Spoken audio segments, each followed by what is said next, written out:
Okay हाम्रो mobile reset भइसकेको छ फोन अन भइसकेको छ हेलो भनेर आयो ओके हेलो अब हामीले यो मोबाइललाई सेटअप गरौँ यहाँनिर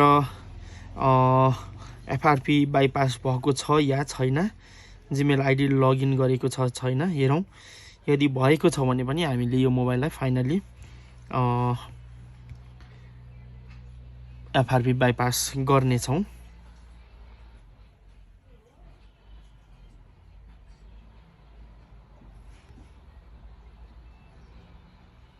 ओके स्किपको बटम आयो अब हामीले स्किप गर्दाखेरि ओके यहाँनिर एफआरपी लक लागेको छ सो हामीले यो वाइफाई को पासवर्ड लाउँछौँ वाइफाई को पासवर्ड लाउनु होला यो हुने बित्तिकै हाम्रो मोबाइल चाहिँ एफआरपी बाइपास लागेको छ है ओके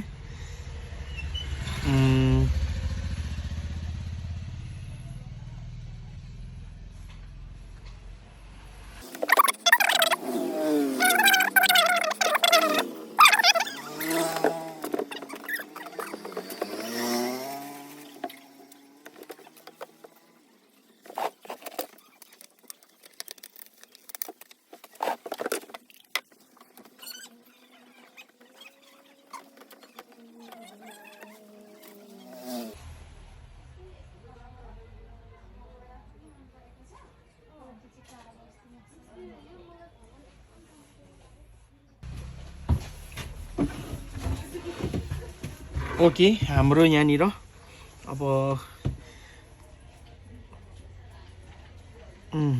ओके यो जुन पासवर्ड लागेको छ त्यो नै लाउनु पर्ने हुन्छ तब मात्र खुल्छ है ओके अब हामी ब्याग आउँ ओके ब्याग आएर ओके सरी यहाँनिर हाम्रो नेपाली आयो हामीलाई चाहिन्छ इङ्ग्लिस यहाँनिर ओके यो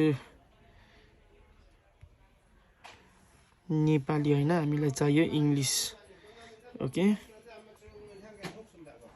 ओके यहाँनिर यो वाइफाई को जुन हाम्रो यो अकाउन्ट छ आइकोन त्यहाँनिर गएर हामीले यो शेयरमा थिचौं अनि यहाँनिर थिचौं हामीले यहाँ थिचिसकेपछि हामीले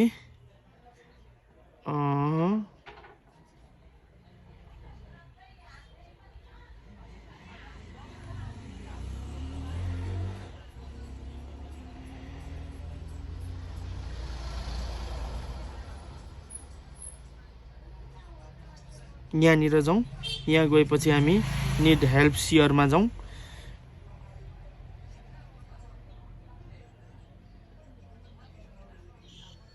ओके यहाँ आएपछि हामीले यहाँ थिचेर यो शेयरमा जानुपर्ने हुन्छ अब हामीले यहाँनिर चोइस गर्नुपर्छ मेसेज है यो न्यू मेसेजमा जाउँ न्यू मेसेजमा गएर यहाँ केही नम्बर टाइप गरौँ अब हामीले यहाँनिर थिचेर हामीले यो सबै डिलिट गर्नुपर्ने हुन्छ अनि यहाँनिर हामीले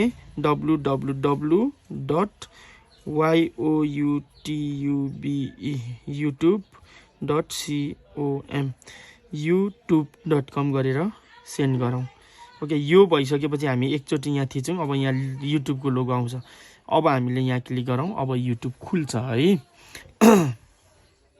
यो खुलिसकेपछि अलाउ गरौँ यहाँनिर हामीले सरी यो हाम्रो यहाँनिर गएर हामी सेटिङमा जाउँ अबाउटमा जाउँ अनि यहाँनिर YouTube term of service okay यहाँनिर एड डिभाइस नै गरौँ अहिलेलाई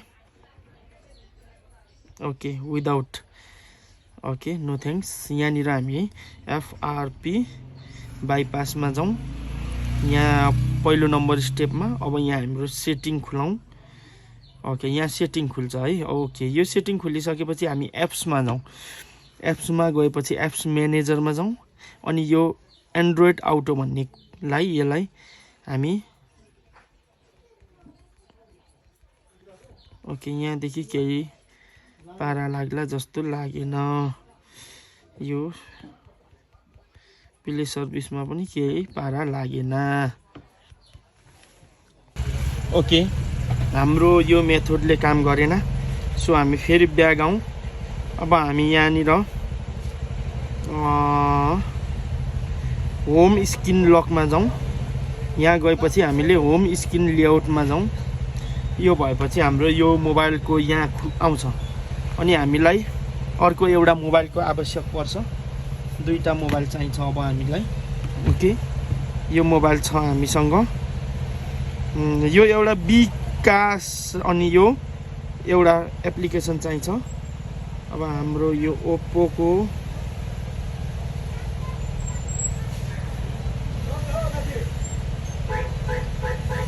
यो एप्लिकेसन खोल्ने।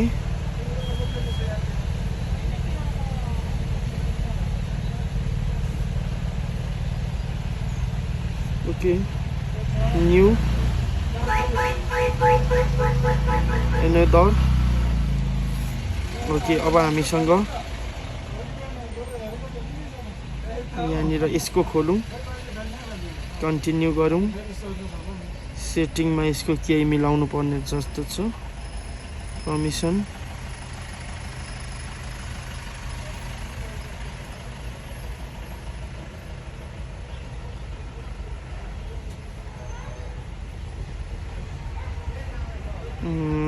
ओके।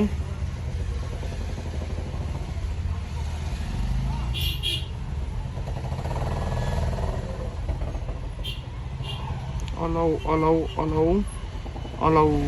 ओके, अझै अलाउ। ओके, अब हामी यसलाई स्क्यान गर्नुपर्ने हुन्छ। ओके, स्क्यान भयो। ओके, स्क्यान गरिसकेपछि हामी यसलाई ओके गरौँ। अब हामीले यहाँबाट हामीले यो माथिको यो एउटालाई ओके यो सबै अनटिक गर्ने।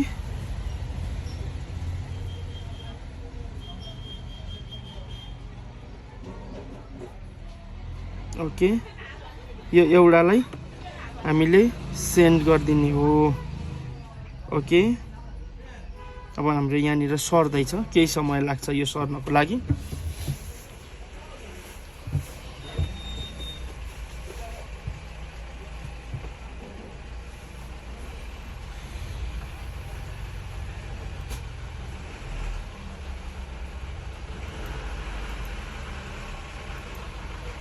ओके, यो सरिसकेपछि यो मोबाइललाई अब हामी हटाउँ। यो मोबाइललाई यहाँनिर इरोर के भन्छ त? ओके, ठिक छ।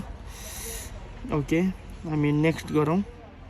ओके, यो आएपछि हामीले यसलाई यहाँनिर डन गरिदिउँ।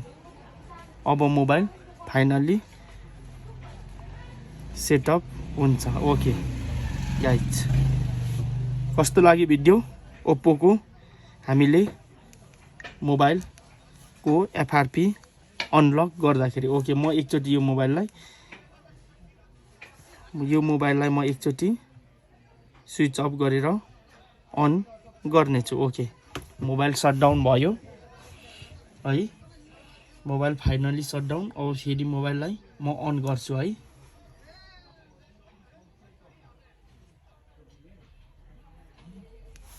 ओके, मोबाइल अन हुँदैछ। हाम्रो यो मोबाइलको एफआरपी बाइपास गर्दै गरेको लगभग भइसकेको छ। हाम्रो भिडियो तपाईलाई कस्तो लाग्यो? यदि मन पर्यो भने लाइक गरिदिनु होला अनि शेयर गरिदिनु होला। अनि केही भन्नु मन लाग्यो भने हामीलाई कमेन्ट गर्न सक्नुहुनेछ। अनि चाहिँ टेक्निकल थिङ्कमा नयाँ हुनुहुन्छ भने च्यानललाई सब्स्क्राइब गरिदिनु होला। छेउमा भएको बेल आइकनलाई पनि दबाइदिनु होला भन्दै लगभग आजको भिडियो अन्तिम भइसकेको छ। हाम्रो मोबाइल अनलक भइसकेको छ। देख्न सक्नुहुनेछ मैले यो मोबाइललाई एकचोटि स्विच अफ गरेर खोल्दैछु। ओके, यो मोबाइल बाइपास भइसकेको छ। Thank you so much for watching video.